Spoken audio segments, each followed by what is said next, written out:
exploring quantum body, quantum mind, and beyond, and looking at how AI can or cannot help us with the mystery of existence.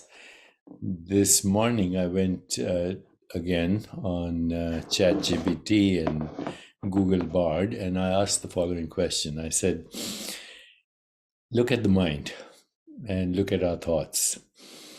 They exist in superposition before they're actualized as one thought. Every thought exists in superposition with every other thought. Every thought is entangled with every other thought. Every thought is non-locally correlated with every other thought. Every thought is governed by the principle of uncertainty. The uncertainty principle applies to thoughts. Thoughts teleport from one idea to another without going through any ideas in a logical manner. Sometimes they do and sometimes they don't.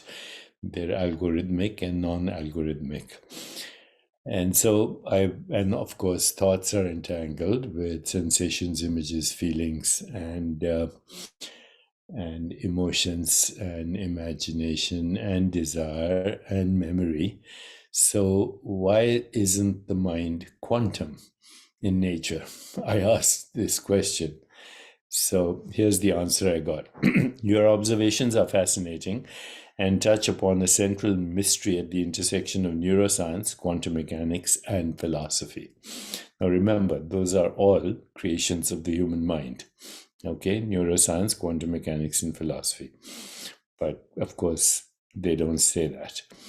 Your thoughts also, your observations are fascinating because they also address the nature of consciousness. While the idea of quantum mind is intriguing, it's important to approach it with nuance and caution. Number one, superposition of thoughts. The concept of mental superposition, where multiple thoughts exist simultaneously before collapsing into one, is an appealing metaphor. Not saying, of course, that quantum mechanics itself is an appealing metaphor. But in any case, let's go on. However, translating quantum superposition, a physical phenomenon at the atomic level. Why is it physical, quantum phenomenon at the atomic level? If waves and particles are interchangeable, isn't the collapse of the wave function collapse of intersection of waves into a particle? I don't think it's physical, but anyway. It says, however, translating quantum superposition, a physical phenomenon at the atomic level, directly to the level of our experience is tricky. Won't commit. Second point, entanglement of thoughts and sensations. The idea of entanglement between thoughts, sensations, and perceptions is equally suggestive. It aligns with our direct experience of how different aspects of consciousness interweave and influence each other. However, demonstrating actual quantum entanglement within the brain with current technology is extremely challenging. Well, isn't the brain itself an experience in awareness, an experience of the entanglement of sensations, images, feelings, and thoughts? But of course, once you're wedded to the physical reality as naive realism, that's challenging. Going on, intention, imagination, perception. Assigning a quantum nature to these complex cognitive processes is even more speculative, or while they share some intriguing parallels with quantum phenomena, attributing them directly to quantum mechanics in the physical brain requires substantial evidence scientifically. Okay, so there you are. Again, the brain is the source of all experience when the brain is also an experience, but we won't address that. Quantum-like versus quantum. It's crucial to distinguish between quantum-like features and actual quantum processes.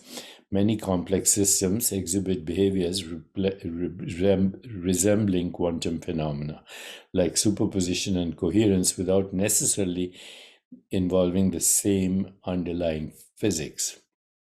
Why not? Physics is also a mental construct, isn't it?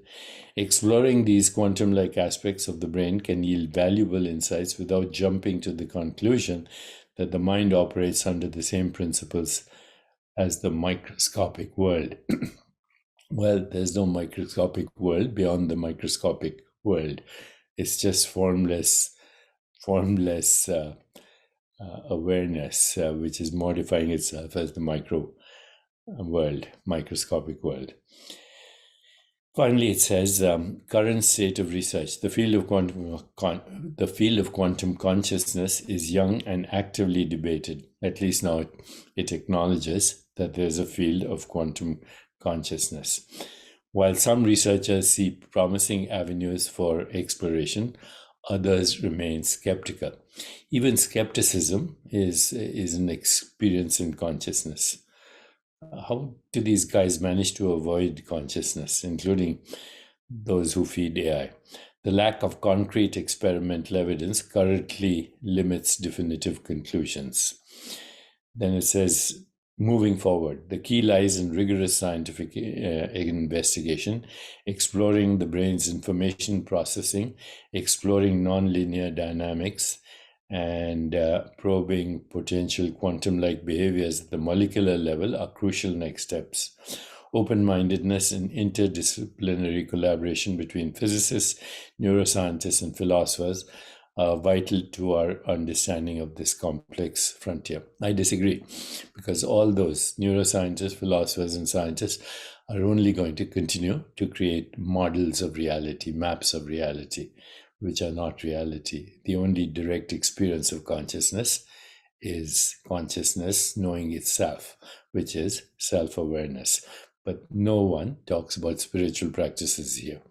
In conclusion, while your observations raise intriguing questions and offer suggestive parallels, definitively stating that the mind is quantum remains premature. Who says that? The pursuit of understanding consciousness and its link to the physical world, there's no physical world, that's the problem with these guys, is a captivating endeavor with the potential to reshape our understanding of both mind and matter. So as usual, AI will not commit because it's programmed by those who are wedded to the superstition of matter. It's a good superstition for creating this technology, but even this technology that I'm using right now, which is quantum technology to communicate with you, is based on the fundamental understanding that the essential nature of the material world is that it's not material. The essential nature of the physical world is it's not physical.